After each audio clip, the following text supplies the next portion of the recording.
Сәлем достар, сіздермен бірге Оңай каналы. Бүгінгі біздің тақырыбымыз бөлме гүлдері туралы болмақ, ал оның ішінде доллар ағаш туралы. Доллар ағашының ғылыми атауы замиокулькас. Доллар ағашы үй және кеңсе бөлмелерін көгалдандыратын және безендіретін танымал өсімдікке айналды. Бұл өсімдік өз иесіне байлық пен амандық шақырады. Ол аса ұқыпты күтімді қажет те етпейді. Доллар ағашын жаңадан гүл өсіруді бастаушы және бұл өнерді үйренгісі келмейтін адам да өсіре алады. Замиокулькас гүлі ароид тұқымдасына жатады. Ол біздерге тропикалық Африкадан келген. Әдемі жасыл жапырақтарына байланысты халық арасында доллар ағаш атауы кең тараған. Ол қасиеті бойынша ақша ағашына ұқсайды. Бұл өсімдік ылғалды сабағының, жапырақтарының және тамырының ішіне жинап қойып, оны ары қарай қажеттілік туғанда қолданады. Соның себебінен құрғақшылық кезеңде ұзақ өмір сүре алады. Доллар ағашының жапырақтары өте әдемі әрі етті болып келеді. Бір жапырағында орташа есеппен 10 қауырсын, яғни жапырақтағы сызықтар болады. Гүлдің тамыры түйдектеліп келген.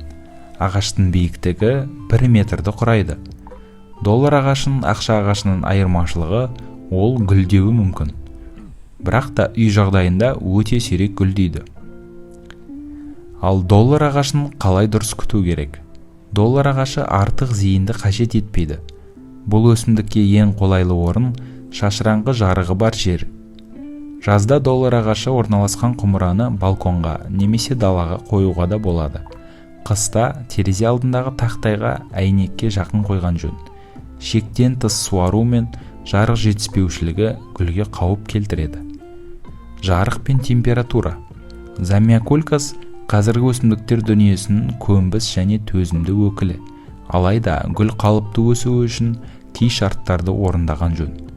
Оны оңтүстікке қарайтын терезе алдына қойған дұрыс. Жоғары температурадан қорқудың қажеті жоқ.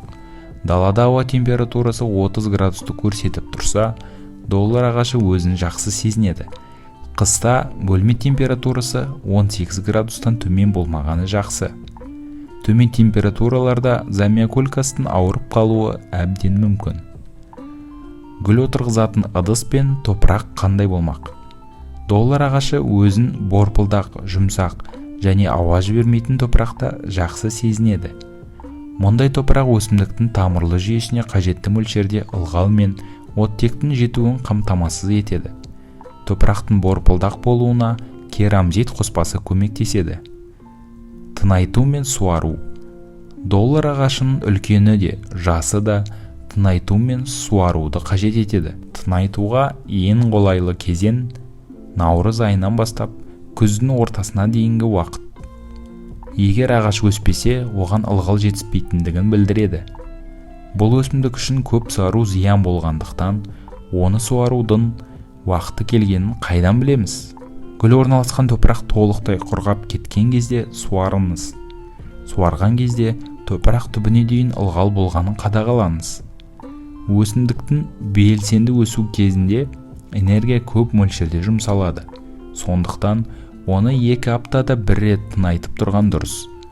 Қыс мезгілінде тыңайтуды тоқтатып, суаруды азайту керек.